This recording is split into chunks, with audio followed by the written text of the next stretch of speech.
My mother's mother was very, very much into fashion, and so was my mother. So I grew up always exposed to clothes, fashion, shopping.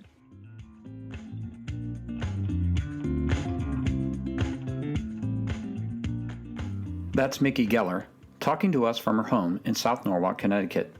Mickey's maiden name was Fine, and the family had a long history in the fashion industry, although they started from very humble roots. They started out, there was a family business that started with a push cart on the Lower East Side where they sold men's underwear.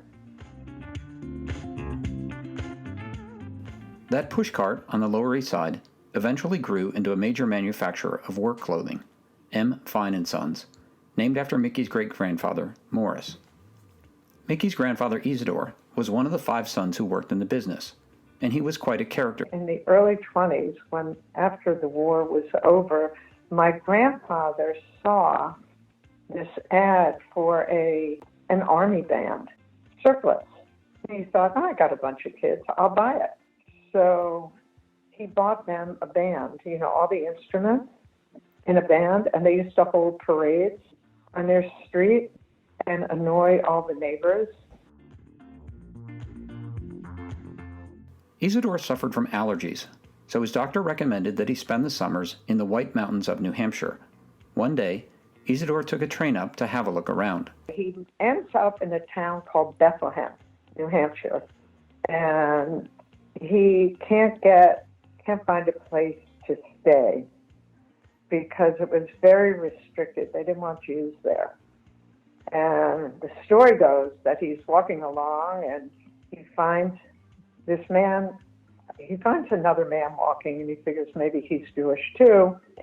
I guess they talk, and the guy said, I have a place where we can stay. And he takes them to the basement of one of the hotels. There are around maybe 4 or 5 hotels there.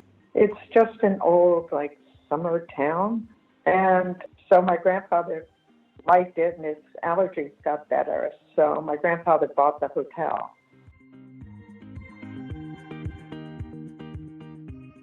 It was called the Howard House Hotel, and Mickey remembers spending many delightful summer holidays there. Isidore also helped start a synagogue in Bethlehem, along with a local camp for kids suffering from hay fever.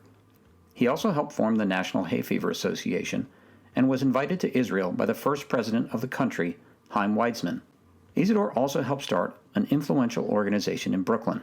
He helped found a huge synagogue in Brooklyn called the Brooklyn Jewish Center.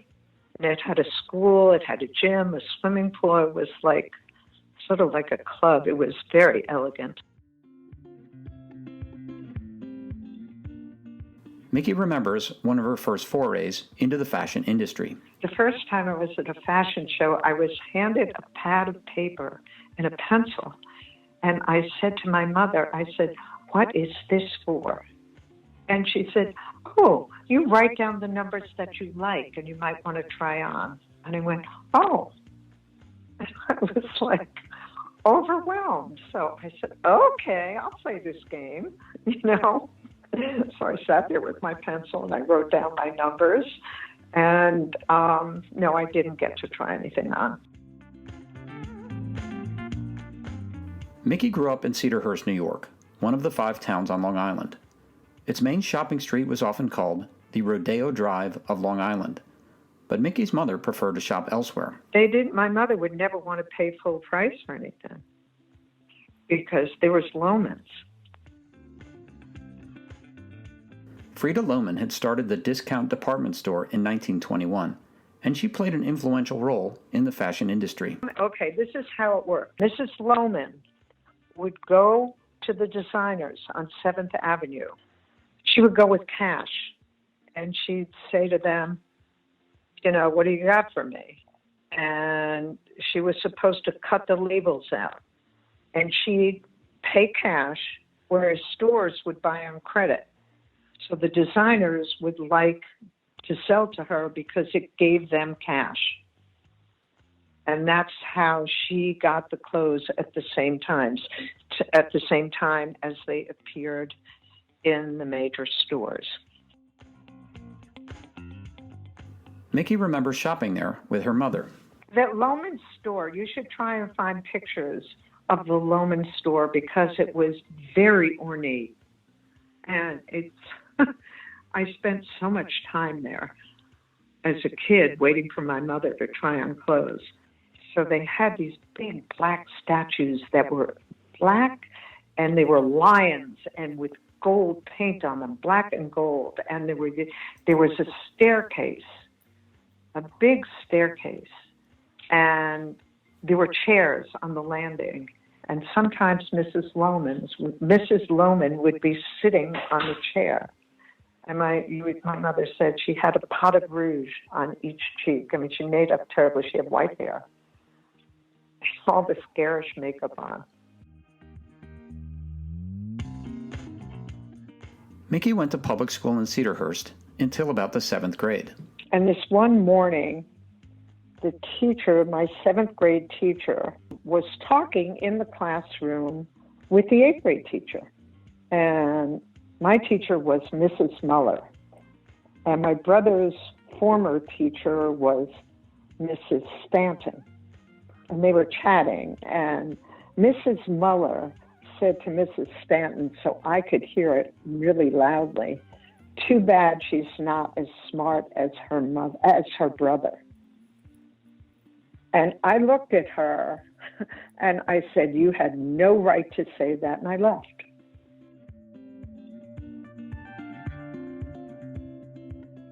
Mickey moved on to a local private school, Woodmere Academy. But after a couple of years, she found it wasn't for her either. I'm trying to explain. You're talking about the Rodeo Drive and, Central Avenue. And the reason that I went to the private school for like 3 years and I said, I don't like this anymore either. I just didn't. The values there was so much money being spent.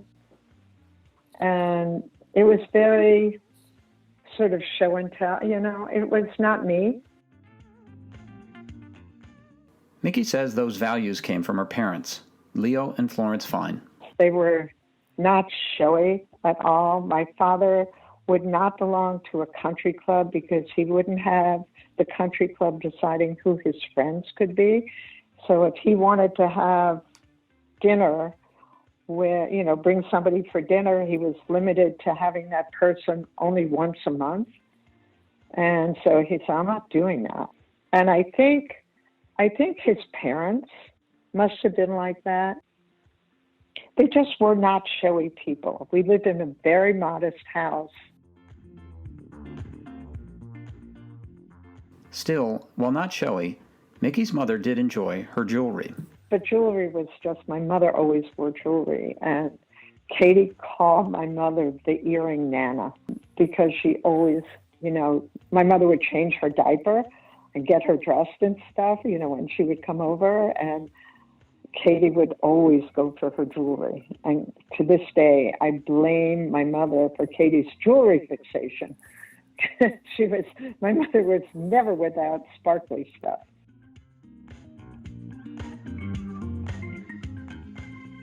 After Woodmere Academy, Mickey went to Solebury, a boarding school in Pennsylvania, where she really found her place. Much different environment. I just loved it. It was sort of Quaker style, and nobody was trying to impress anybody else. And, there were very interesting people at this school.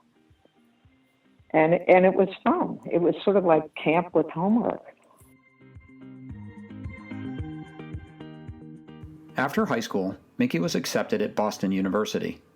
It was not her first choice, but her parents wanted her to go there for a very practical reason. But my parents wanted me to go to Boston University because they thought I would meet a nice Jewish man and get married. I was not interested in getting married. That's not why I was going to school. So as a matter of fact, my intention was to become an interpreter at the UN. I loved language and had a facility for it. So that's what I thought I'd do. Mickey had shown an affinity for languages from a very young age. As a child, when I went to Hebrew school, I picked up Hebrew pretty quickly. So I thought, oh, well, this is cool. And also with language, and I think when you are young and if you're exposed to another language, it makes you can pick up languages more easily. And so growing up, when at the dinner table, when our parents didn't want us to know what they were saying, they would talk in Yiddish. And so I picked up the Yiddish. I could understand, and then I would translate for my brother, who wasn't as good in language, but he was really good in math. Boston University was too big for Mickey, but she soon found a way to make it more manageable. I don't know how I squeaked through, but then I found out there was a smaller school within BU called the School of Public Relations and Communications. And one of my friends with whom I had palled around my freshman year said, you ought to try this school. It's terrific. You'll love it. And so I decided, okay, I'll go over there. I got accepted, and my whole world changed. I finally found something I was interested in. And it wasn't language, but it was a different way of looking at things. Like my government course was called Public Opinion and Propaganda. And I was like, oh, wow, now this is what I came to college for. I was studying English, like 17th century American diarists. Do you know how boring that is? I mean, somebody who repeatedly wrote about their daily ablutions. I got up in the morning, I did my this, I did that. I mean, how do you teach that in a class and expect students to be engaged? This new program set Mickey on a new career path. And I just loved it. So I switched to from becoming an attorney. I decided, okay, I would like to be in fashion, and I would do, write ads.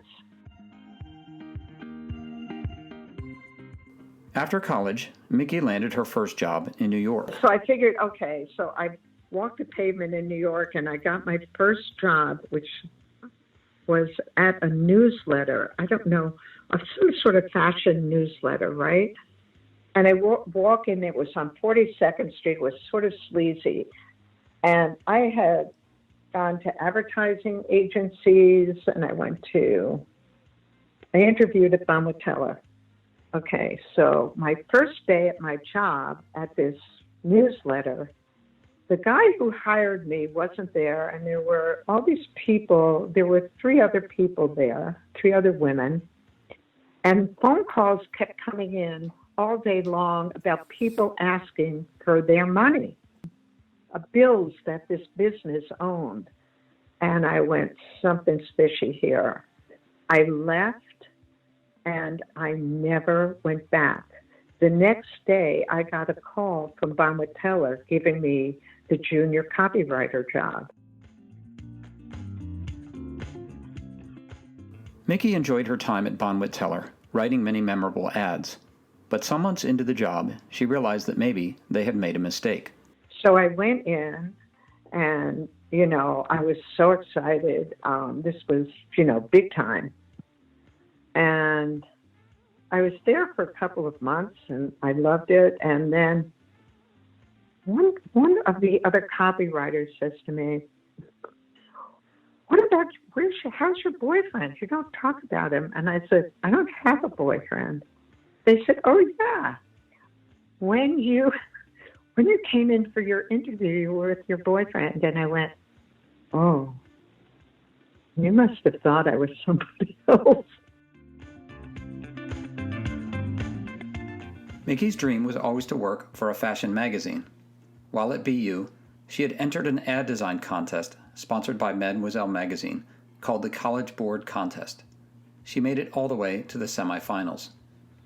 At a fashion event, she ran into a woman who worked in the art department at Mademoiselle and who later became a famous designer herself, Betsy Johnson. Anyway, she came over and we were doing a fashion show together. And I said to her, because I didn't like working for the PR person, I said, are there anything open at Mademoiselle? And she said, yeah, there's going to be a job open in promotion copy.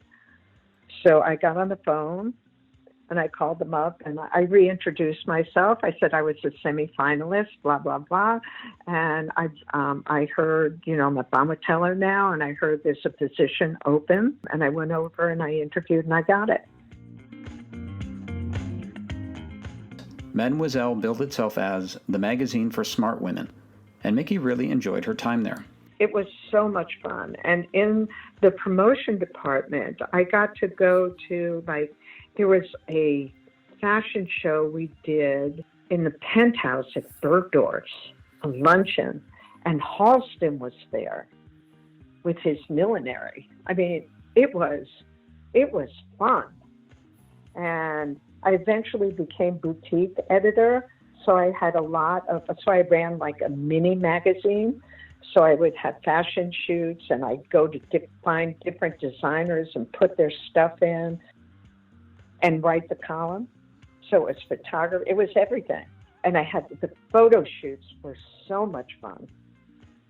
They were in the photographer's loft, and the lunches were served, and it was pretty glamorous, Kevin, pretty glamorous. Soon, Mickey was introduced to her future husband, Joe Geller. You could say it was a match made in fashion magazine heaven. Well, the shoe editor from Mademoiselle and the shoe editor from Vogue got together and decided that we should meet. Joe was from nearby Lawrence, New York, and one day, while Mickey was home for the holidays, he came calling. So he came to the house, and I sort of didn't want to go out with him because I thought he would be a typical five-town spoiled person. And so my mother let him in, and she came upstairs to let me know that he was at the house. And I said, what kind of car is he driving? And she said, I remember this. She said to me, a sports car. And I went, oh, typical. And so I decided I wouldn't like him. So then I walked downstairs, and he was in our family room. And I took one look at him, and that was it. I mean, just like, it was love at first sight.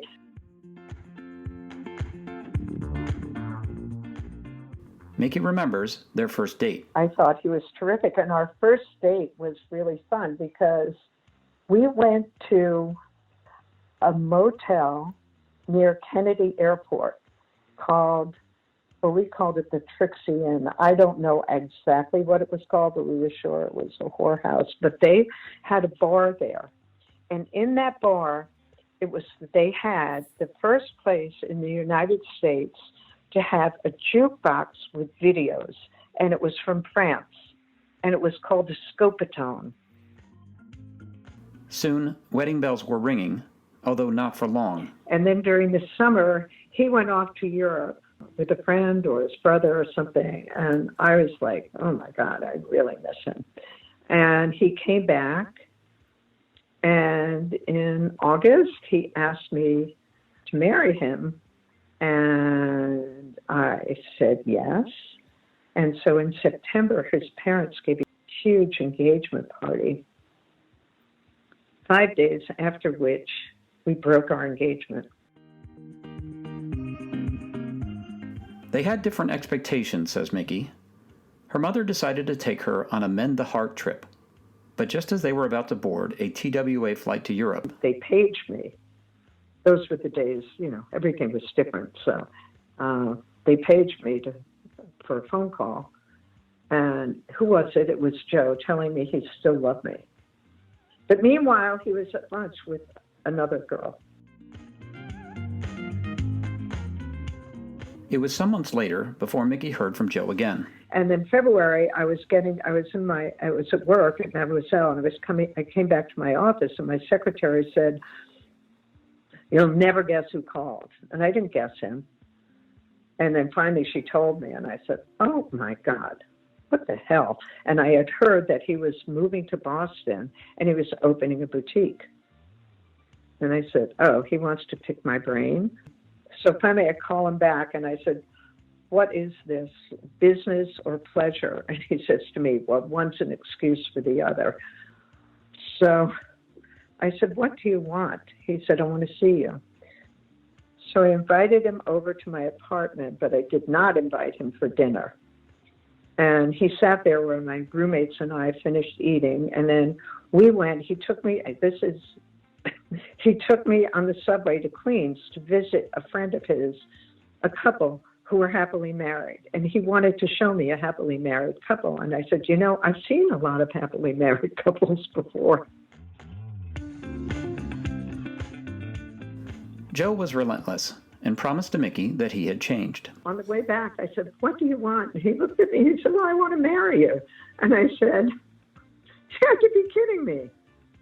He said, "No, I really want to marry you." I said, "Oh, man, you have to have done a complete change for me to want to marry you, And he said, "Well, I have. I have totally changed. I promise. So anyway, we started to see each other.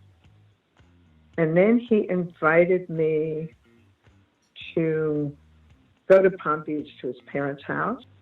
So I told my mother, and she said, "Well, you've got to decide. You've got to decide one way or the other. Don't go down to Palm Beach if you're not going to get married. Don't do that. That's ridiculous. So you decide what you're going to do." And, he kept reassuring me that he had changed. And so I decided, okay, on April 1st, I called him up and I said, "Okay." He said, "Okay, what?" I said, "Okay, we'll get married." So we were married May 1st. And did he change? He changed a little.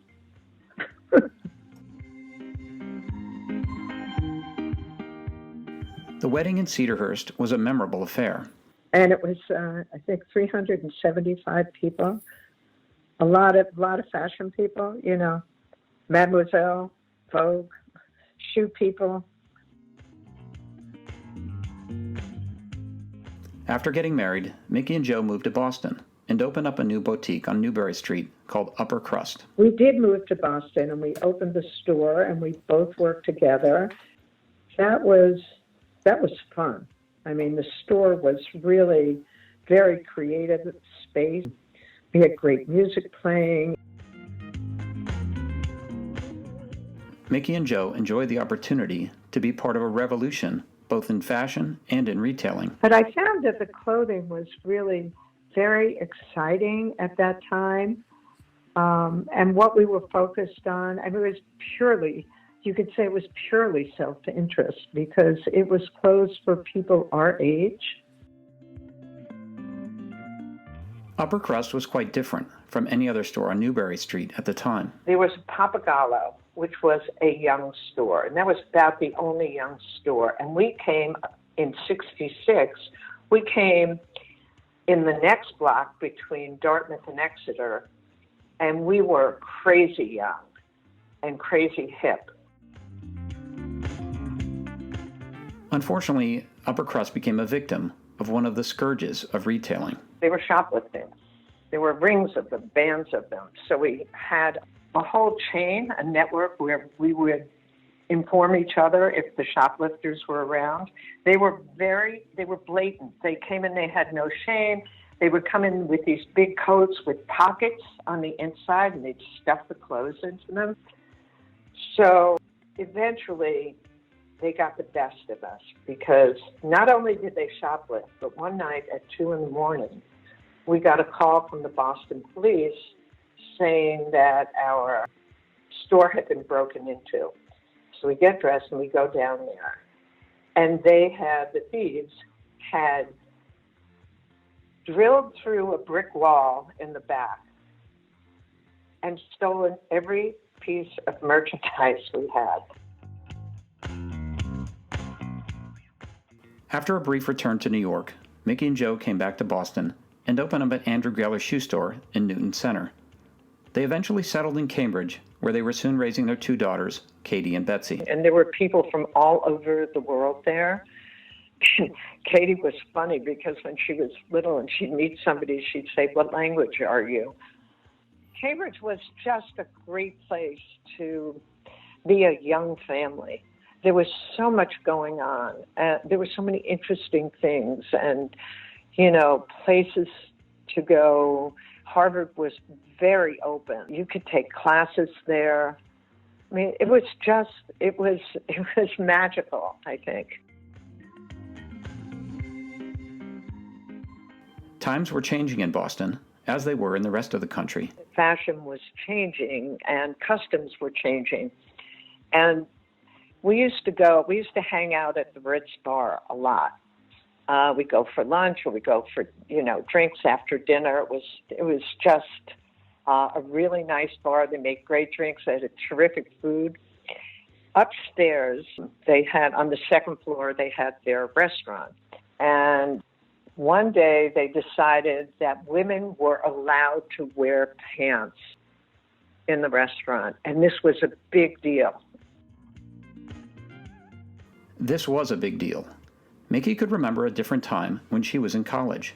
When I was in college and I went to BU, it was pretty cold up there all winter. Women were not allowed to wear pants unless it was 15 degrees or below. And even in California on her honeymoon. Even on our honeymoon, after we were at the Beverly Hills Hotel in the bar, and we had been to Disney World that day, and after 5 o'clock, women needed to wear a skirt, and we had come in, probably around 4, and we met somebody who was in the shoe business there, and a waiter came over and put a tablecloth over my legs because I had Bermudas on. But now at long last, Mickey could wear whatever she wanted to the Ritz restaurant. So I remember going there as soon as they did that. I had a pantsuit on or something, and we went and had dinner. We used to take the kids there on Saturday night because a traditional dinner in Boston for Saturday night was Franks and beans, and they had that for kids. Grown-ups could order it too, but it was great. So you could teach your kids how to behave in a nice restaurant, and they could have the food they liked. I'm sure Betsy would not go for that dinner now. Mickey and Joe eventually bought the shoe department at the luxury department store Bonwit Teller. It was gorgeous. We had 2,500 square feet, and it was just elegant. And we had a lot of interesting people who would come in. We used to have a joke. The women from Providence would come in on a Tuesday, and they come in with their friends, right? And they buy shoes. Then on Friday, they come back alone and return them. They were just sort of showing off what they were buying to their friends. We always knew if we saw a Providence woman on Tuesday, we'd see her again on Friday. Still, they had an interesting clientele at Bonwit Teller. We had a lot of we call them eccentric, right? People who would come in there. We had James Taylor's mother. James Taylor's mother was lovely. Oh, she was so nice. And we had Joan Kennedy, who would never she'd always face the window because she didn't want anybody to see her shopping. One of Mickey and Joe's best customers at Bonwit Teller was Jane Engelhardt, born Mary Jane Rice and wife of the mining magnate Charles Engelhardt. She was a really good customer. She loved our friend Lisa, who worked there, and was so kind to her. There were some really lovely people. There were crazies, and then there were just lovely people. Mickey's oldest daughter, Katie, especially enjoyed coming to work with her parents.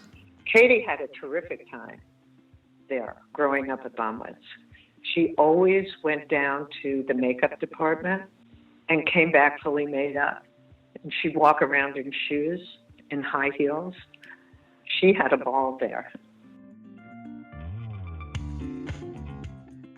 After Bonwit Teller shut down in the early 1990s, Joe fulfilled a lifelong dream and went on a trek to Nepal. Mickey, meanwhile, found something new to do. While Joe was gone, I got a job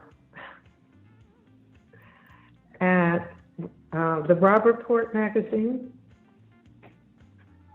and I ended up being the staff writer for the magazine. Unfortunately, the job at the family-owned magazine was short-lived, as there seemed to be some sort of a family feud over control of the publication. Mickey and Joe eventually decided to move to Charlottesville, Virginia, to own and operate the Silver Thatch Inn. They enjoyed their new community. At that time, Charlottesville, I guess it always was sort of a haven for people who had made it and wanted to retire in a stimulating place where there was intellectual stimulation, artistic community, music, and beauty. Mickey and Joe loved running the inn, but it could be long days and even longer nights. And we did end up really enjoying the inn, but then we realized that your days were upside down, that, it was a lot of night work. When normal people were working, you weren't, right? My day would start around 1 o'clock, and I would do prep in the kitchen, and then it would end about, anywhere from 12 to 1 o'clock at night. After they sold the inn, Joe found a new vocation. And after we sold the inn and we were staying down there, Joe volunteered for SCORE, and he helped so many local people go into business. I mean, he was amazing. He was a major force for, small businesses to get started in Charlottesville, mostly restaurants. And Mickey found a new avocation as well. After we sold the restaurant, we sold it in April, and the first thing we did was get in the car and go up to Choate and go up to Dartmouth and see the girls. And then we planned a bike trip in the fall where we went to France and we biked through Provence, and that was heaven. We were in Avignon, and I saw these trees that were just so ancient and twisted, but still growing. I went, oh my God, I've got to learn how to draw something like this. So we got back to Charlottesville. We were at a party at the local community college. I guess it was a fundraiser. I had a friend who was teaching there. And I just said, oh my God, Chica, I just saw these trees and I've got to learn how to draw. And she took me by the hand and took me into the office there and registered me, and I started to take art classes. In the end, Mickey says that she has done a lot of different things in her career, but she would not have it any other way. I always used to think, how can people do, just stick with one thing? Because, in life, your interests change as you change. And to have had the freedom to explore different things I was interested in, I mean, how lucky am I?